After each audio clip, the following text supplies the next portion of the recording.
নমস্কার, আমি সুমনা। সুমনাস ফুড স্টোরিতে আপনাদেরকে স্বাগত জানাই। যেহেতু শীতকাল, পিঠে-পুলি খাওয়ার চলটা একটু বেশিই থাকে। তো সেক্ষেত্রেও আমি আজকে একটা পিঠে তৈরি করছি। পিঠেটির নাম হচ্ছে মুগ ডালের ভাজা পুলি। প্রথমে কড়াই বসিয়েছি। কড়াইটাতে একটা বাটি মেপে মুগ ডাল নিয়েছি। এটা আমি সোনা মুগ ডাল নিয়েছি এবং সোনা মুগ ডালটাকে গ্যাসটাকে সিম করে নিয়ে ভালোভাবে এটাকে ভেজে নিচ্ছি।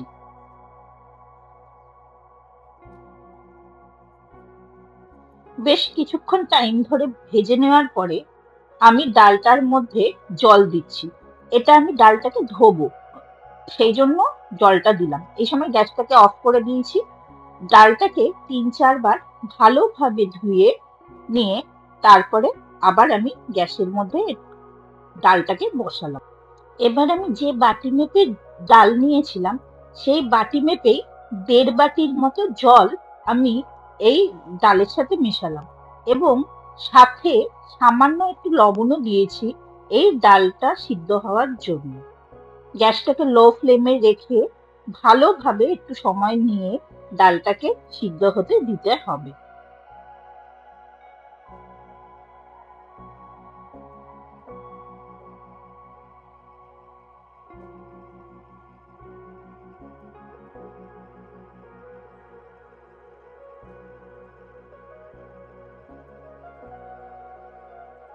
ডালটা থেকে সমস্ত জল প্রায় টেনে নিয়েছে, কিন্তু মনে হচ্ছে এখন ডালটা দেখে সেদ্ধ হয়নি। তাই জন্য আমি এখানে আবার কিছুটা জল এর মধ্যে অ্যাড করে সাথে ঢাকা দিয়ে ডালটাকে আরো কিছুক্ষণের জন্য সিদ্ধ হতে দিয়েছি। এবার ঢাকা খুলে দেখছি ডালটা আমার সম্পূর্ণভাবে সিদ্ধ হয়ে গেছে। ডালটা এমন সিদ্ধ হয়েছে যাতে হাত দিলে একদম মিহি হয়ে যাচ্ছে। এবার আমি যে বাটি মেপে ডাল নিয়েছিলাম সেই বাটি মেপেই আমি চালের গুঁড়ো এর সাথে যোগ করলাম। গ্যাসটা আমার অনই আছে এবং সিমে আছে এবং চালের গুঁড়োর সাথে ডালটাকে ভালোভাবে বেশ কিছুক্ষণ ধরে মেশাতে থাকলাম। একটু টাইম লাগবে এবং এটা খুব শক্তও আর নরম না হয়ে যায় সেটাও খেয়াল রাখতে হবে। এরপর আমি ভালোভাবে মিশিয়ে গরম ডালটা আর চালের মিশ্রণটা একটা পাত্রে তুলে নিলাম। এবার এই মিক্সচারটায় আমি হাতে সামান্য একটুখানি ঘি নিয়ে নিয়েছি এবং এটা অসম্ভব গরম। তার জন্য একটু সাবধানে ভালোভাবে যেরমভাবে আমরা রুটির আটা মাখি সেরমভাবে মেখে নিতে হবে। একটু টাইম সাপেক্ষ ব্যাপার। ভালোভাবে একদম স্মুথলি এটাকে মেখে নিচ্ছি। বেশ খানিকক্ষণ সময় লাগবে এটা মাখতে। এবার চলুন তৈরি করা যাক এর ভিতরের স্টাফিংটা বা পুরটা। এখানে আমি একটা গোটা বড় নারকেল নিয়েছি এবং তার মধ্যে প্রায় ২৫০ থেকে ৩০০ গ্রাম গুড় নিয়েছি। নিয়ে এটাকে ভালোভাবে মিশিয়ে একটা পুর তৈরি করতে শুরু করলাম। এটা নারকেলের নাড়ুর যে পুর হয় সেরকমই হবে, তবে একটুখানি নরম পাকের যে নারকেলের নাড়ু হয় সেরকমই একটা পাক হবে। আমি এখানে বেশ কিছুক্ষণ ধরে গুড়ের সাথে নারকেলটা ভালোভাবে মেশানোর চেষ্টা করেছি। তারপরে আমি ৫০ গ্রাম খোয়া ক্ষীর নিয়েছিলাম, তার সাথে দুধ মিশিয়ে রেখে দিয়েছিলাম। এরপরে সেই মিশ্রণটা এই নারকেলের মধ্যে দিয়ে ভালোভাবে মিশিয়ে দিলাম।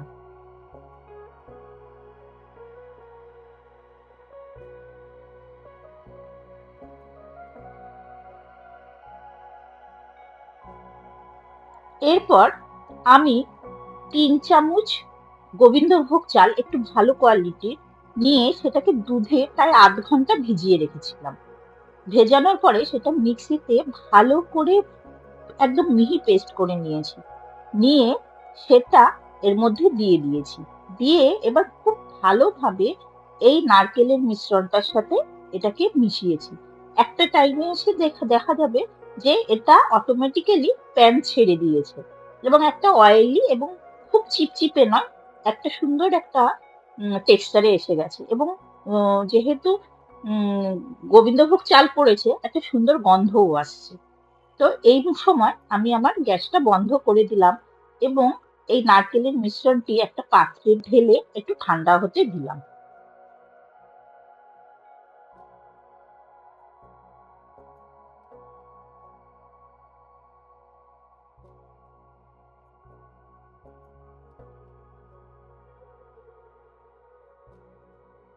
এবার যে মন্ডটা তৈরি করেছিলাম চালের গুঁড়ো আর মুগ ডাল দিয়ে সেটাকে আরেকবার ভালো করে একটু মেখে নিলাম। এটা যদিও বা একটুখানি যদি মনে হয় যে শুকনো শুকনো লাগছে তাহলে অল্প একটুখানি জল গরম করে আম, একটুখানি ছিটিয়ে ভালো করে এটাকে আবার নয় মেখে নেবেন, তাহলে আবার আগের টেক্সচারে ফিরে আসবে। এরপর হাতে একটুখানি ঘি লাগিয়ে নিলাম। তারপরে এটা একটা বাটির শেপ করে তার মধ্যে নারকেলের পুর ভরে পুলি টাইপের আকার দিলাম। যেহেতু আমি খুব একটা ভালোভাবে পিঠে বা পুলি বানাতে পারি না, তো সেই হিসাবে আমি যেরকম নিজের মতো পেরেছি আমি সেরকম ভাবে করেছি। তাও আপনাদের দেখিয়ে দিচ্ছি। এরকম একটা বাটির মতো করে নিয়ে তারপরে মুখটাকে জোড়া লাগিয়ে নিয়েছি। নিয়ে এরকম ভাবে সম্পূর্ণ সবকটা আমি পুলি রেডি করে নিয়েছি।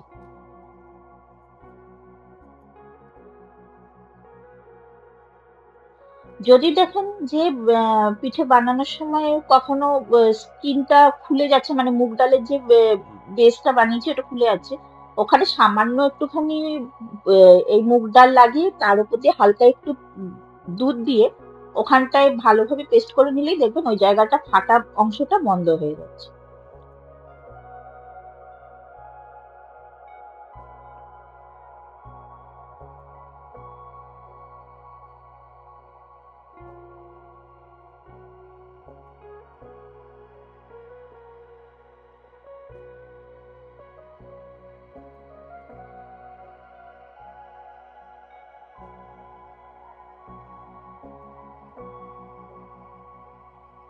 এবার আমি একটা পুলি তৈরি করে দেখাচ্ছি। প্রথমে একটা ছোট লেচি কেটে নিয়েছি, তারপরে একটা বাটির শেপ দিয়েছি গোল গোল করে। সাইডটা একটু পাতলা হলে ওটা ক্রিস্পি হবে ভিতরটা এবং খেতেও বেশ ভালো লাগবে। তো এবার আমি ওর মধ্যে নারকেলের পুরটা দিয়ে এর মধ্যে মুখটাকে আটকে দিয়েছি। দিয়ে একটুখানি দুপাশ দিয়ে একটু মুখটা চেপে দিয়েছি, দিয়ে তৈরি করেছি এই মুগ ডালের ভাজা পুলিটা। এরম ভাবেই তৈরি করেছি। তো এভাবেই আপনারা, বা আপনারা যদি নিজেরা অন্য কোনো ডিজাইন করতে পারেন অবশ্যই চেষ্টা করে দেখবেন।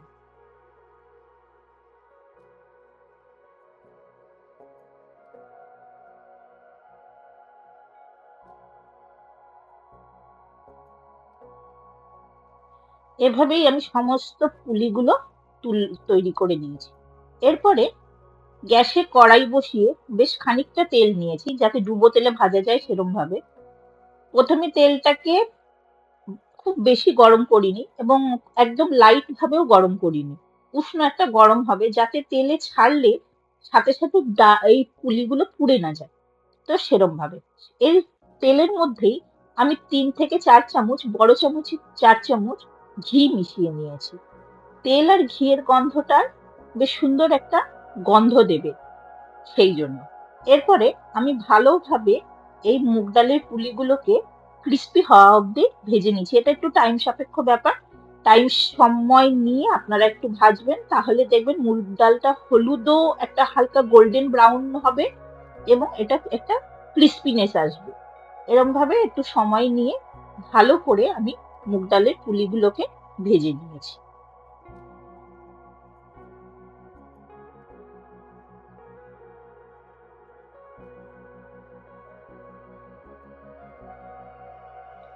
আপনারা চাইলে এগুলোকে আপনি চিনি শিরাতে ও ফেলে তারপরে চিনি শিরার সাথে মিশিয়ে নিয়ে তারপরেও রেখে দিতে পারেন। এগুলো অনেকদিন কন্টেনারে স্টোর করা যায়, কিন্তু কতদিন কন্টেনারে স্টোর হবে সেটা বলা যাচ্ছে না, কারণ এটা খেতে খুব সুন্দর টেস্ট হয়।